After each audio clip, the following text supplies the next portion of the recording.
Audio Jungle.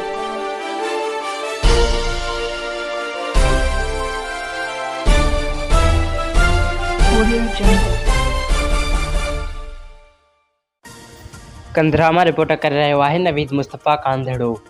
ॻोठ वॾी पटणीअ में हज़रत सैयद शाह मर्दान शाह सानी المعروف शटधणीअ जो उर्स मुबारक मौलवी अब्दुलसबहान मङरيو जी सदारत में थी गुज़रियो।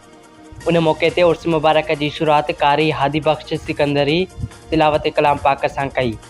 उन मौक़े ते हाजी अब्दुल करीम ढंढण ऐं साथी अब्दुल जब्बार ढंढण, तारिक हुसैन ढंढण, ज़हूर अहमद ढंढण जन नातियूं पढ़ियूं।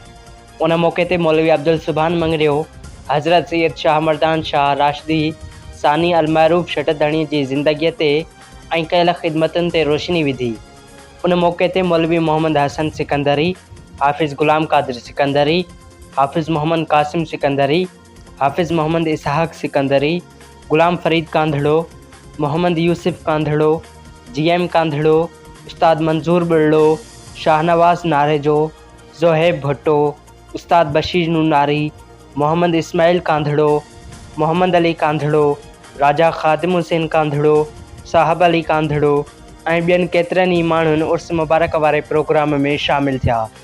जॾहिं त स्टेज ऑफ फराइज़ हाफ़िज़ हिदायत लाइ सिकंदरी कांधड़ो जन सर अंजाम ॾिना। Audio Jungle.